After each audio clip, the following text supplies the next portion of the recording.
안녕하세요. 일을 없애는 일을 하는 시민개발자 구씨입니다.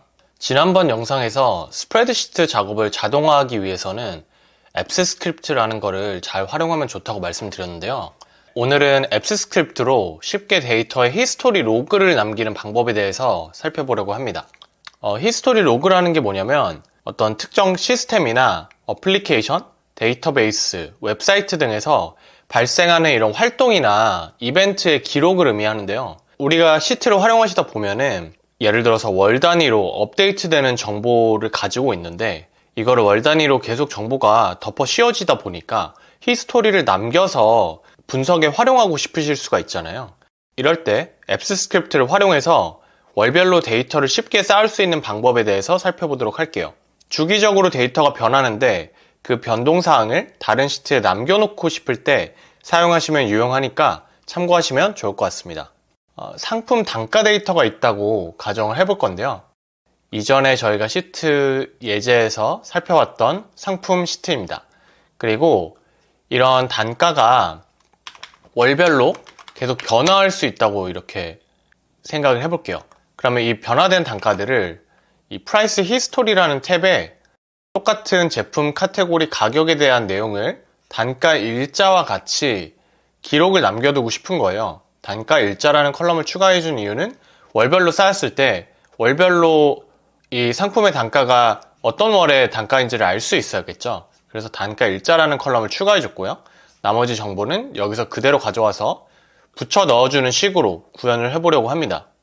네, 그럼 본격적으로 이 앱스 스크립트에 들어가서 이 코드를 작성해서 자동화하는 프로세스를 보여드리도록 할게요. 이 확장 프로그램을 누르셔서 앱스 스크립트라는 버튼을 눌러주시면 앱스 스크립트 코드를 작성할 수 있는 화면으로 이렇게 넘어오게 되는데요. 아마 실행해 보시면 이렇게 다크 모드가 아니라 밝은 모드로 실행이 되실 텐데 요거 다크 모드 혹시 하고 싶으신 분들은 크롬 익스텐션에 들어가셔서 앱스 스크립트 컬러라는 거 검색하셔서 설치하시고 다시 재실행하시면 여기에 이렇게 버튼이 생성이 됩니다. 그래서 이 버튼에 따라서 색깔 바꾸실 수 있고요. 저는 다크모드가 더 편해서 다크모드로 설정하고 보여드리도록 할게요. 자, 이렇게 앱스 스크립트 화면 들어오시면 먼저 프로젝트 이름을 설정을 해주시고요. 이 프로젝트에 대한 코드를 작성을 이제 해주셔야 되는데 앱스 스크립트에 코드를 작성하시기 전에 먼저 어떤 행동이 실제로 진행이 되어야 하는지 우리가 그 자동화 과정을 글로 먼저 써보고 코드를 작성하시면 놓치지 않고 작성을 해주실 수 있거든요. 그래서 이런 거를 그 프로그래밍에서는 수도 코드라고 얘기를 합니다. 수도 코드라고 보통 표현을 하고요. 저희가 먼저 수도 코드를 작성해 보도록 할게요. 자, 이렇게 앱스 스크립트에서 메모를 작성을 해주고 싶은 거예요. 저희는 이제 수도 코드라는 거를 메모를 먼저 하고 코드를 작성하고 싶은데 그럴 때는 이렇게 슬래시를 하고 별표 그리고 별표 슬래시 이 사이에다가 내용을 적어주시면 요거는 실행해야 되는 코드로 인식하지 않고 주석 처리가 됩니다. 그래서 이렇게 해놓고 수도 코드를 먼저 작성을 해보도록 할게요. 자, 우리가 해줘야 되는 작업을 생각을 해보면 먼저 여기 시트에 보시면 업데이트를 해줘야 되는 프로덕트 시트에 정보가 있죠. 그래서 먼저 첫 번째로는 업데이트 되는 단가 시트에 데이터를 불러와야 됩니다. 그리고 두 번째로 히스토리 시트, 이제 붙여 넣을 히스토리 시트도 불러와야겠죠. 세 번째로는 히스토리 시트의 마지막 행 위치를 저장을 해줘야 됩니다. 이게 무슨 말이냐면 우리가 이 데이터를 불러와서 프라이스 히스토리 탭으로 넘어왔을 때 여기에 데이터가 이미 있을 수 있잖아요. 뭐 1월 데이터가 이렇게 있고 2월 데이터가 이렇게 밑에 쌓여 있고 3월 데이터가 쌓여 있을 수 있는데 그러면 이 마지막 행 위치를 알아야 그 밑에다가 우리가 4월 데이터를 넣겠죠. 그래서 이렇게 히스토리 시트의 마지막 행 위치를 저장을 해줘야 된다라는 거고요. 그 다음에 그 위치 바로 밑에다가 우리가 지금 불러온 단가 데이터를 붙여줘야겠죠. 그래서 히스토리 시트에 단가 시트 데이터를 마지막 행 밑에 붙여 넣고요. 그 다음에 마지막으로 오늘 날짜를 포뮬러를 이용해서 아까 그 단가 일자라는 열에다가 붙여 넣어줘야겠죠. 네, 여기에는 오늘 날짜가 들어가야 되는데 포뮬러를 이용한다는 거는 그 데이터를 붙여 넣어주실 때 today라는 포뮬러를 이용하시면 오늘 날짜가 이렇게 생성이 됩니다. 그래서 이거를 앱스 스크립트로 구현을 하겠다는 의미입니다. 그래서 이렇게 5가지 단계를 실행을 하시면 오늘 우리가 이루고 싶은 액션을 자동화할 수 있는 겁니다. 그래서 이렇게 수도 코드를 먼저 작성을 하셔서 내가 지금 어떤 작업을 코드로 실행을 해야 되는지를 먼저 정리를 해주시고 그거를 이제 차근차근 코드로 작성해 주시는 게 좋습니다. 네, 그래서 수도 코드 이렇게 알아봤고요. 본격적으로 이제 코드 작성을 좀 해볼 텐데 당부드리고 싶은 말씀은 이 영상을 보시는 분들은 아무래도 프로그래밍 언어를 그렇게 잘 아시는 분들이 아닐 거라고 생각이 드는데요. 처음부터 사실 코드 기본 문법들을 다 익히면서 진행을 하면 굉장히 어렵게 느껴질 수 있고 재미가 없습니다. 그리고 우리가 원하는 건 사실 우리가 개발자가 아니기 때문에 코딩을 엄청 잘하는 사람이 되고 싶은 게 아니고 내가 실제로 현업에서 진행하는 업무를 자동화를 그냥 하고 싶은 거잖아요. 그래서 실용적인 관점에서 설명을 드릴 테니까요. 너무 완벽한 문법에 대해서 고민하지 마시고 그냥 따라 하시면서 이 부분이 이런 내용을 의미하는구나 하면 가져다가 복사 붙여넣기 해서 쓰시고 이러다 보시면은 점점 실력이 늘 겁니다. 그래서 웬만한 시트로 하는 작업에 대한 간단한 자동화 작업들은 다 이 앱스 스크립트로 어렵지 않게 하실 수 있으니까요. 코드 작성에 대해서 너무 부담 갖지 마시고 보시고 제가 마지막에 영상 설명란에 이 코드 작성한 거 다 링크 남겨드릴 거예요.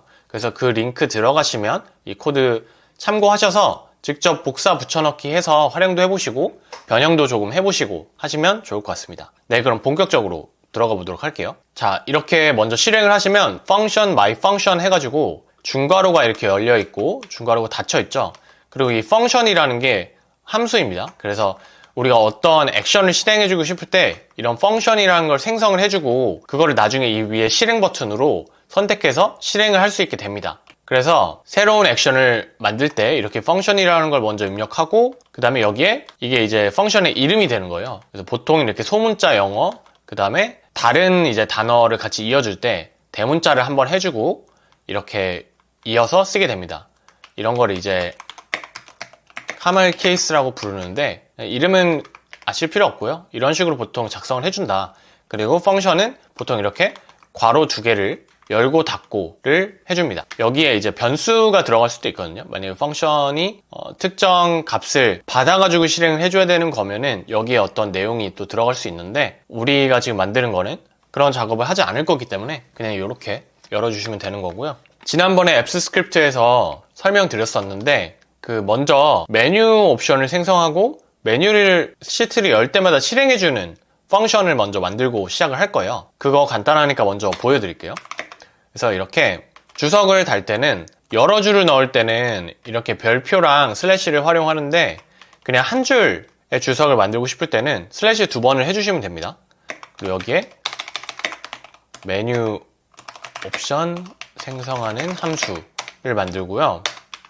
새로운 펑션이니까 펑션이라는 거 만들고 init 메뉴라고 해서 우리가 메뉴를 생성해 주는 거예요. 이 메뉴를 생성해 주시는 거는 뭐 외우실 필요 없고 그냥 이거 가져다가 쓰시면 됩니다. 이렇게 보통 스프레드시트 이런 것들 바로 이렇게 사용할 수 있는 메서드들이 이렇게 내가 앞 글자들을 치면 뜨게 되거든요. 그래서 이거 참고하셔서 쓰실 수 있는 거고요.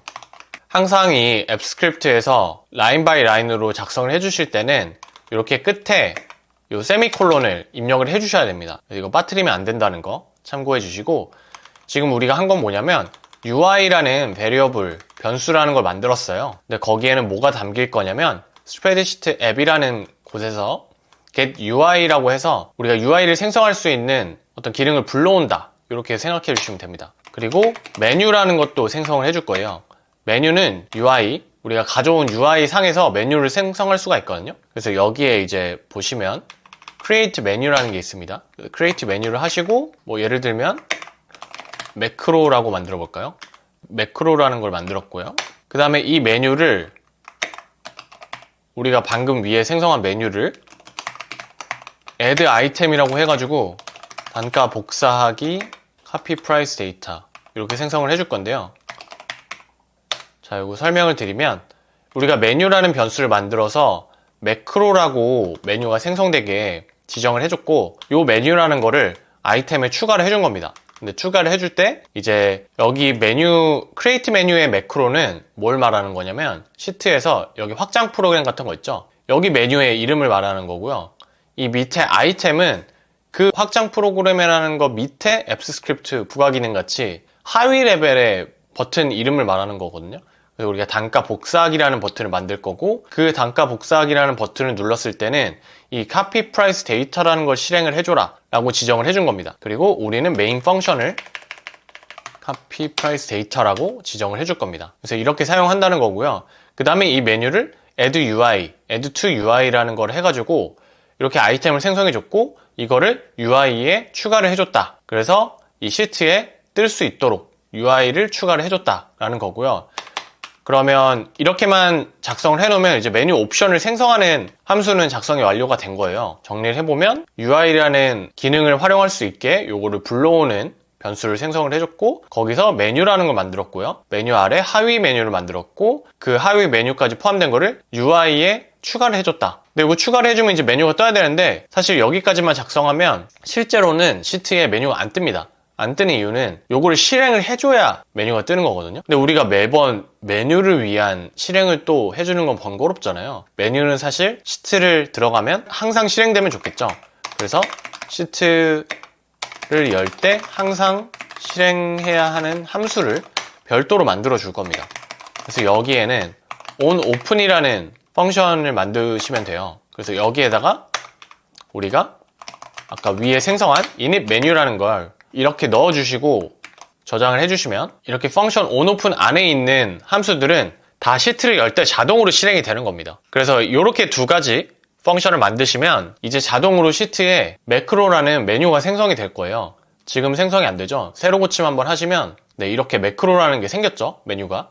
그리고 밑에 단가 복사하기라는 하위 메뉴도 선택할 수 있게 생성이 됐습니다. 그러면 다시 앱스 스크립트 화면으로 들어가셔서요, 시트를 열 때 메뉴를 자동으로 실행해주고 하위에 이제 실행하고 싶은 메뉴를 생성하는 작업까지 완료를 했어요. 그럼 이제 본격적으로 이 수도 코드에 해당하는 내용을 메인 펑션에다가 넣어줘야겠죠. 우리가 하고 싶은 거는 단가 정보를 복사해서 붙여넣기 해주는 거니까 copy price data라고 펑션 이름을 생성을 해봤고요. 여기에 이제 코드 작성을 해주면 되는데 크게 어렵지 않습니다. 해줘야 되는 작업을 먼저 주석으로 작성을 해볼게요. 먼저 첫 번째는 1번이죠. 업데이트 단가 시트에 데이터를 불러온다.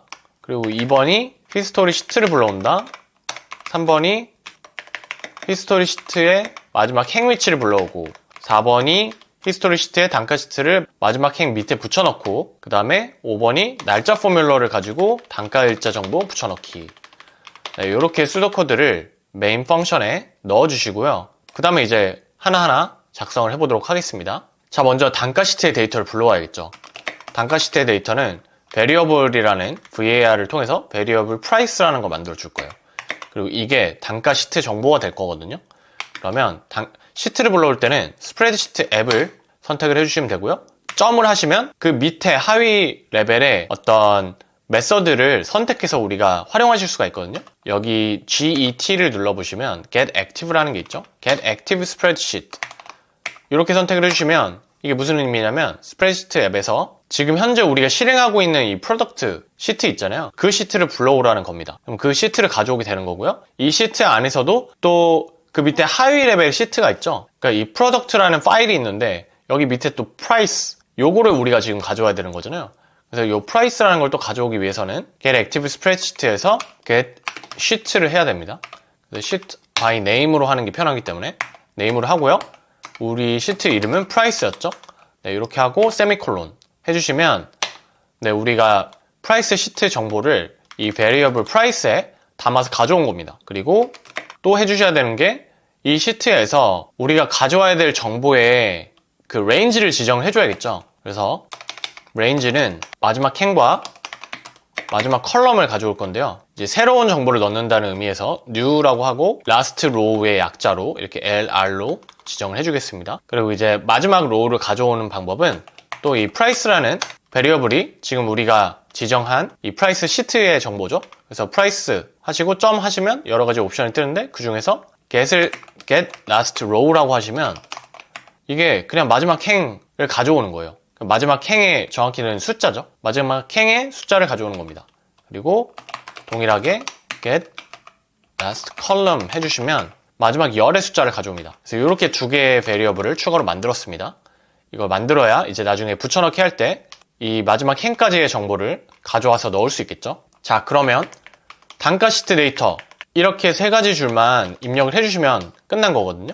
크게 어렵지는 않으시죠? price라는 베리어블 만들고 스프레드시트 앱에서 지금 현재 들어가 있는 액티브 스프레드시트에 들어가서 이 price라는 시트의 이름에 들어가 있는 시트 정보를 다 불러온다. 그리고 이 price 시트에서 마지막 행과 마지막 열 정보도 따로 저장을 해줬다 라는 거고요. 그럼 이제 동일하게 히스토리 시트 또 불러와야겠죠. 두 번째 히스토리 시트를 불러와 보겠습니다. 이번에는 price history라고 베리어블 이름을 넣어보고요. 이 시트 불러오는 거는 동일하죠. 동일하게 price history 하고 세미콜론 꼭 넣어주셔야 되고요. 그 다음에 여기도 동일하게 이 로우랑 컬럼 가져올 건데 이 베리어블 이름이 동일하면 안 됩니다. 동일하면은 뭘 가져야 될지 모르기 때문에 이거는 이제 기존 정보에다가 우리 붙여넣는가 올드라고 해볼게요. 그래서 이렇게 입력을 해주시면 됩니다. 그러면 히스토리 정보도 시트를 다 불러온 거예요. price history에서 가져오고요. 여기에 변수도 바꿔줘야겠죠? price history로 price history의 마지막 행, price history의 마지막 컬럼 이렇게 가져오게 됩니다. 그러면 이렇게 두 가지 시트를 다 가져왔죠. 히스토리 시트의 마지막 행 위치 저장 이것도 지금 여기서 같이 우리가 해줬죠. 그래서 지워주도록 할게요. 어차피 포함이 되어 있으니까. 그러면 이제 히스토리 시트의 단가 시트 데이터를 마지막 행 밑에 붙여 넣어줘야 됩니다. 그럼 어떻게 붙여 넣냐? 우리가 붙여넣고 싶은 데이터가 이 데이터, 프라이스 데이터를 프라이스 히스토리에 붙여 넣어야 되는 거죠. 우리가 컨트롤 C, 컨트롤 V 할 때도 복사하고 싶은 데이터를 먼저 지정해서 컨트롤 C를 해주시잖아요. 그래서 여기서도 먼저 우리가 복사하고 싶은 그 원천 데이터, 프라이스를 먼저 지정을 해주시고 점을 하시면 이 프라이스 시트에서도 특정 범위를 지정하실 수가 있거든요. get range라는 걸 하시면 됩니다. get range를 하시고 그러면 여기서 우리가 네 가지 변수를 활용해서 정확한 위치를 지정해 주실 수가 있어요. 그럼 여기 지금 제품이 첫 번째 행이죠. 여기 두 번째 행입니다. 우리가 원하는 range는 두 번째 행, 첫 번째 열 여기죠. A2 여기부터 마지막 행까지고 마지막 열까지 이렇게 지정을 해주고 싶은 거죠. 그러면 동일한 순서로 숫자를 넣어주시면 되는데요. 두 번째 행 그리고 첫 번째 열이죠. 그리고 마지막 행 값까지 넣어줘야 되는데 그러면 지금 우리가 마지막 행이 이 new last row였죠. new last row를 넣어주면 되는데 마이너스 1을 해줘야 됩니다. 왜 그러냐면 우리는 지금 이 행부터 지정을 해줬잖아요. 그러니까 마지막 행까지면 이렇게 10개 값이 원래 들어가야 되는데 이 행부터 10개면 11행까지 되겠죠? 그렇게 되면 안 되고 10행까지 가져야 되죠. 그래서 우리가 2행부터 그 지정을 해주는 거기 때문에 마이너스 1을 해주셔야 되는 거고요. 마찬가지로 마지막에는 마지막 열 이렇게 지정을 해주시면 2행 첫 번째 열부터 마지막 행까지의 값 마이너스 1까지 쭉 내리고 그 다음에 마지막 열까지 쭉 가고 이렇게 지정을 해주는 액션이 되는 겁니다. 그러면 요 값을 요 레인지의 값을 우리가 복붙을 해주셔야 되죠. 그래서 copy to라고 하고 여기에 내용을 넣어주시면 이게 이제 복사 붙여넣기가 되는 거거든요. 근데 여기에 이제 복사 붙여넣기를 할 또 레인지를 지정을 해줘야겠죠. 우리는 price history 탭에다 넣어줄 거잖아요. 그래서 price history 탭에 똑같이 또 get range를 해줍니다. get range를 하고요. 여기에 이제 들어가야 되는 거는 old last row. 우리 price history 탭의 마지막 행이죠. 근데 마지막 행 값에다가 넣어주는 게 아니고 마지막 행 값 플러스 1 하나 밑에다가 넣어줘야 되죠. 그래서 하나 밑에 넣으시고 그 다음에 첫 번째 열부터 이렇게 지정을 해주면 됩니다. 그러면 조금 다른 게 여기는 지금 레인지가 4개 값이 들어갔고 여기는 2개만 들어갔잖아요. 이게 무슨 차이냐면 이 4개를 넣으시면 이렇게 정확한 네모 레인지를 지정을 해주시게 되는 거고요. 2개를 넣게 되면 예를 들어서 여기가 마지막 행이었어요. 우리가 플러스 1이니까 여기죠. 여기부터 그냥 1로 지정이 되어 있죠. 그러면 우리가 가져오는 값이 어떤 레인지인지 모르겠지만 여기부터 시작해서 그냥 이렇게 넣어줘라 라는 의미입니다. 그래서 4개가 들어가면 더 정확한 범위를 지정해 주는 거 이렇게 2개만 넣으면 그 복사 붙여넣게 될 그 범위의 시작점만 지정을 정확하게 해주는 거예요. 그리고 사이즈에 따라서 얼마나 그 내용이 붙여 넣어질지는 알아서 정해지겠죠. 네, 이렇게 copy2로 지정을 해주시면 이게 이제 복사가 되는 건데요. 여기에 이제 우리는 옵션을 좀 추가를 해줄 거예요. 요건 무슨 얘기냐면 그 복사 붙여넣기 할 때 여러 가지 옵션이 있죠. 뭐 서식만 붙여넣기, 값복사하기. 여기서는 컨텐츠 only를 true로 하고 포맷 only는 false로 해서 값복사를 해주겠다 이겁니다. 그래서 복사 붙여넣기 하는데 어떤 수식 같은 게 나중에 포함될 수도 있잖아요. 요 옵션을 넣어주시면 값복사 하게 되는 거다. 값복사 형태로 넣고 싶을 때 요거 복붙해서 활용해 주시면 되는 거고요. 이렇게 설정해 주시면 단가 시트 데이터를 히스토리 시트에 붙여넣기 하는 작업까지 완료가 된 겁니다. 여기 보니까 이게 그냥 sheet name이 아니고 그냥 sheet by name인데 by가 빠졌네요. 이렇게 다시 넣어주시고 여기에 근데 우리 마지막으로 추가로 해주고 싶은 작업이 있죠. 바로 오늘 날짜를 이 today 포뮬러를 이용해서 요 today 포뮬러죠. 요걸 이용해서 단가일자 열에 정보를 또 넣어주고 싶거든요. 자, 그럼 이거 넣는 건 어떻게 하느냐? 우리가 이미 값복사로 붙여넣는 방법에 대해서 살펴봤죠. 그거랑 유사한데 이번에 다른 점은 이번에는 레인지를 선택한 다음에 포뮬러를 먼저 today 포뮬러를 지정을 해준 다음에 값복사를 해줄 겁니다. 자, 무슨 말이냐면 여기에 이렇게 데이터가 들어갔는데 거기에다가 이 레인지들에 대해서 다 today 포뮬러를 이렇게 넣어주시고 그 다음에 요거를 수식으로 지정되어 있는 거를 값복사로 변경을 해줘서 값이 내일이 돼도 변경이 되지 않게 작업을 해줄 거예요. 그러면 먼저 레인지를 지정을 해주는 게 편하거든요. 자, 이번에는 우리가 넣을 레인지를 지정을 해줄 건데요. 이 레인지는 이미 지금 프라이스 데이터는 프라이스 히스토리 테이블로 넘어온 거예요. 여기서 값복사를 해줬죠. 그래서 프라이스 히스토리 테이블에서 레인지 지정을 해줄 건데 행의 시작점은 이 프라이스 히스토리 테이블에서 뭐 여기까지 데이터가 있다고 하면 요 다음 행이겠죠. 그래서 old last row에 1을 추가해 준 거고요. 그 다음에 컬럼 값은 단가일자가 네 번째 열에 있기 때문에 4를 넣어주시고 그 다음에 데이터의 양은 그 프라이스 시트의 last row -1 그리고 열은 이동을 안 하겠죠. 아까 보여드린 것처럼 양을 이만큼 last row -1로 지정해 줬으면 여기서 열은 이동을 할 거면 이렇게 4로 하면 이렇게 이동하는 건데 우리는 딱 요 구간만 딱 설정을 해서 값복사 해주고 싶으신 거잖아요. 그래서 1로 지정을 해주시면 되고요. 그 다음에 이 레인지에 대해서 우리가 두 가지 작업을 해줄 건데 첫 번째는 포뮬러를 먼저 설정을 해주셔야겠죠. 그래서 포뮬러를 이렇게 넣어주시면 되거든요. 수식의 내용이 여기 들어가고 중요한 건 쌍따옴표로 이걸 묶어주셔야 됩니다. 이렇게 묶어주시면 이 레인지에 포뮬러가 설정이 된 거예요. 그럼 이렇게 설정을 해주신 다음에 그 다음에 우리는 값복사를 해줘야 되죠. 그래서 값복사는 동일하게 여기 위에 copy to 메서드가 있었죠. 이거 복붙하신 다음에 여기 레인지만 우리가 이 똑같이 필다운 레인지에 적용을 해주는 거죠. 이 레인지를 선택을 하고 그쵸? 이 레인지 선택하고 요거를 그대로 값복사를 하는 거기 때문에 동일한 레인지를 두 개 넣어주시면 되고 여기서 중요한 게 요렇게 그냥 두 개를 넣고 실행을 해주시면 자 저장해 볼게요. 이렇게 다 저장했고 여기서 우리가 실행하고 싶은 펑션 선택한 다음에 실행 한번 눌러보겠습니다. 처음에 실행할 때는 이렇게 승인을 해달라는 메시지가 뜨게 되고요. 요거 이렇게 고급 설정 누르셔서 이동 누르시면 됩니다. 그래서 허용해 주시고요. 허용해 주시면 이제 액션 실행하실 수 있거든요. 그러면 들어가는데 지금 단가일자 값이 안 들어왔잖아요. 그래서 이게 왜 그러냐면 이거를 설정해 주면서 이 copy to 행이 바로 실행이 된 거예요. 근데 이 작업이 완벽하게 완료가 되기 전에 이게 실행이 되면서 이 레인지를 값에 아무것도 안 들어가 있었기 때문에 그냥 공백 행이 그 출력이 된 거거든요.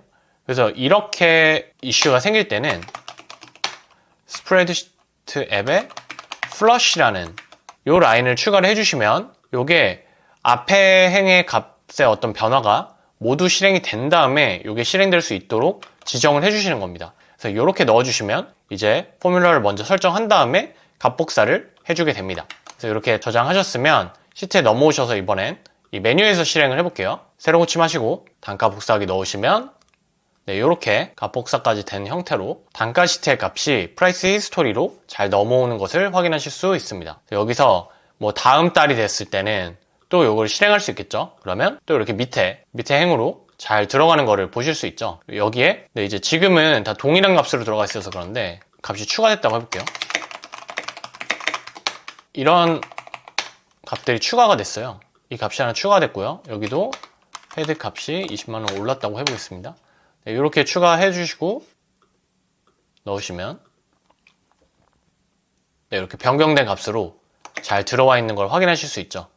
근데 날짜가 다만 지금 당장 오늘 실행을 했기 때문에 동일한 날짜로 뜨지만 이게 이제 다음 달에 실행해줬다면 다른 날로 뜨게 되겠죠. 그래서 이렇게 실행할 수 있는 거고요. 근데 이거를 지금 우리가 물론 메뉴에서 수동으로 실행할 수 있게 만들어 놓긴 했는데 자동으로 실행을 해주고 싶은 거잖아요, 우리는. 그러면 이렇게 펑션을 다 만드시고 메인 펑션을 실행했을 때 이슈 없이 이렇게 실행이 완료됐고요. 데이터도 잘 들어오는 걸 확인을 하셨으면 이제 제대로 실행이 되는 거죠. 그리고 메뉴에서도 혹시 모르니까 수동으로 실행할 수 있는 옵션 만들어 주시고 이 상태에서 트리거 메뉴를 들어가시면 트리거 추가를 하실 수가 있습니다.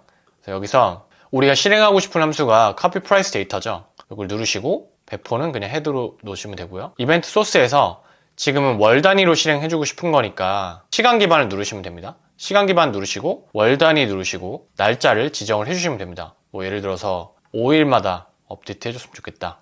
그러면 우리가 단가에 대한 어떤 변화 작업을 4일까지는 다 완료를 한다고 가정을 해보고 5일에 오전 9시에 해달라. 그리고 이렇게 저장해 주시고요. 그럼 이렇게 트리거가 생성이 되고요. 여기 내용도 확인하실 수 있습니다. 알림 설정 같은 거 해가지고 설정해 주시면 혹시 에러가 뜨면 알람이 메일로 오게 되고요. 이렇게 이제 설정해 주시면 매월 이 단가 복사하기 작업이 자동으로 실행이 되는 겁니다. 그러면 우리가 뭐 날짜 놓칠 염려를 하지 않고 자동으로 여기에 우리는 데이터만 바꿔주시면 히스토리 탭에는 자동으로 데이터가 쌓이게 되겠죠. 그래서 이렇게 우리가 하나이스트에 있는 데이터를 히스토리 탭에 히스토리 로그를 남기는 앱스 스크립트를 구현을 해봤고요. 이 구현을 하기 위해서 먼저 수도 코드를 작성을 하고요. 그 다음에 메뉴 옵션이랑 메뉴를 실행해주는 온오픈 펑션 만들고 메인 펑션에 수도 코드 값을 다 불러온 다음에 단계별로 코드를 작성하는 법에 대해서 살펴봤고요. 그 다음에 마지막으로 트리거 탭에서 자동으로 이 코드를 실행해주는 자동화 작업까지 설정하는 법 살펴봤습니다. 네, 다음 시간에도 또 시트 작업을 하실 때 활용하면 좋은 앱스 스크립트 코드에 대해서 알아보도록 할 테니까요. 관심 있으신 분들은 구독과 좋아요 해주시면 감사하겠고요. 이 코드는 영상 설명란에 올려놓도록 할 테니까 한번 연습해 보시면 좋을 것 같습니다. 네, 지금까지 일을 없애는 일을 하는 시민개발자 구시였습니다.